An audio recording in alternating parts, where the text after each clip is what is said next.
Welcome back to another show and tell video. Today we're looking at a stock that is related to the SOPMOD program. SOPMOD, I believe, is an acronym for Special Operations Peculiar Modification, and this will be the program related to multiple items. But today we're just dealing with a portion of SOPMOD for the M4A1 carbine platform. So this will be a butt stock to replace uh, existing butt stocks that slip over, say, a buffer tube, something like this, multi-positional. And these were well tested and evaluated through the NSWC, Naval Surface Warfare Center Crane Division, Crane being the actual naval base location. And once the design was accepted, the requirements, I believe these were part of Block 1 of the rollout of the SOPMOD kits. There being also additional blocks afterwards as technology evolved and new products became available from other outlets. Um, this design, I guess, was first produced by LMT, Lewis Machine and Tool, now known as LMT Defense, and this would be considered a sloping cheek weld stock.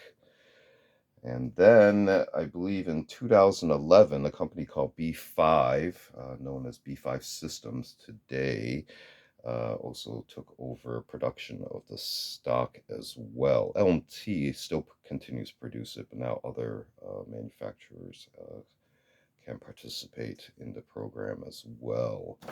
So this originally came in a bag. Here's the label, cage code. And that actually can be seen if I take this off this little stand here.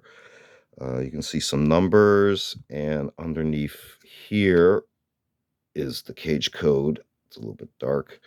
And then we also have some additional serial numbers and identification numbers as well. But this is being a collapsible butt stock that will replace, say, other legacy M4 style stocks. This one being the oldest style with the shorter butt plate. As you can see there, this one having to be modified with a Midwest Industries QD uh, adapter through the sling slot opening there. And we do have a couple of the more familiar A1 platform ones. This one has the commercial style aftermarket curve surface here, but this one has the similar sized butt plate surface area. One thing to note about the B5 and LMTs is they do have the rubberized buttstock plate here, as opposed to just the textured hard plastic. You can see how it attaches through a couple of these tension points here, and there's probably something up in here. I haven't actually investigated that. This is a Gen 1 version of the SOPMOD stock. So you can see it has a very almost vertical profile, very slight angle, as opposed to the more tapered angle on the traditional M4 style A1 stocks. This one, on the other hand, the oldest one, is pretty vertical. This one just happens to be heavily modified, again, with Midwest Industries QD sling adapter and then an AccuShot monopod attached there. But you can see, and also the vertical portion right here, as opposed to the curved aftermarket version. But you can see in comparison, very similar dimensions, except now you can see the sloping cheek weld does increase the girth of the stock as compared to the previous generations. Also, lengthwise, it is a little bit longer, as you can see there. And you can definitely see the girth difference here. So let me get these out of view for now. We're going to close. So again, the girth. This version, if you notice, has 2 slots, so you can actually loop your sling through multiple directions, either this way or through this way.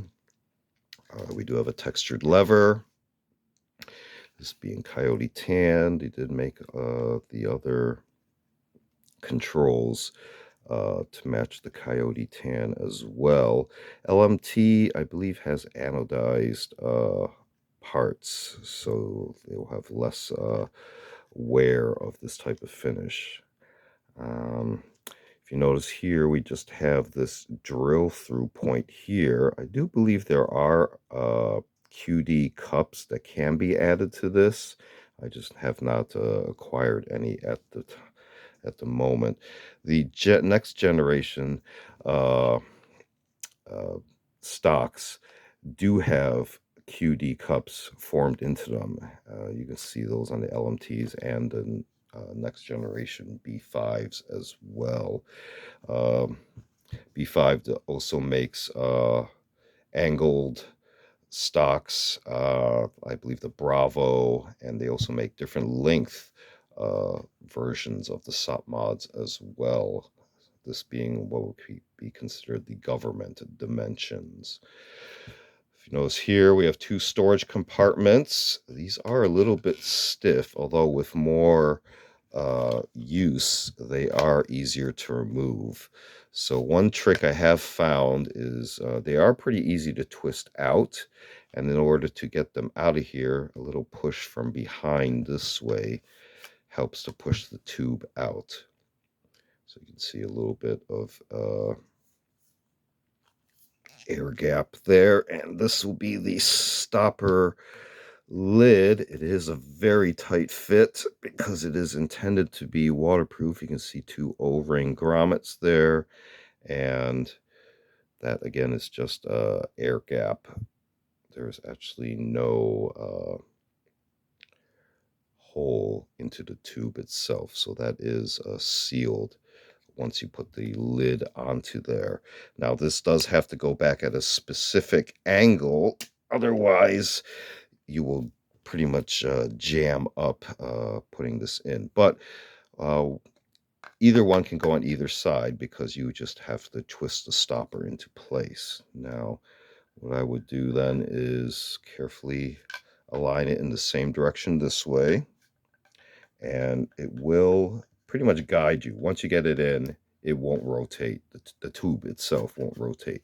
Slide that all the way back as far as you can with the stopper out of the way, and then push it back. It's all the way back. Now this part is the difficult part, and you might need a tool or something to guide this out of the way. But again, with more use, this does loosen up a bit. So now that is back into location. When I first got this was very difficult to maneuver. And you can see a little bit of gouging where I had to actually use a tool to actually rotate these out of position the first time. But again, repeated use will make the twisting a lot easier. So off camera, I'm going to show that that's how this will slide on. This, if you notice, there will be a vertical pin in here that interfaces with these position holes. It's a little bit easier to see here. So something similar to this cylindrical pin that moves up and down within the channel will lock in on various locations. So I'm actually pulling this out, and now this is in the fully extended position. Even pressing the lever, I would have to really pull this out farther to get the pin totally out of this channeled area on the tube itself. But as you can see, multiple positions until we get into there. Now, it doesn't have to be that loud per se. You know, muscle memory will help you get it into position and be a little bit more quiet as well. But so, and out of there. So, quick look at the B5 version of the SOPMOD Gen 1 sloping cheek weld style of buttstock for the M4A1 carbine type platform. This has been another show and tell video. Feel free to check out other show and tell videos on the channel. We also do more muzzle to rear item videos, as well as selection of book review media reviews. Feel free to check all those out. Feel free to like and subscribe. Thanks for watching. See you next time.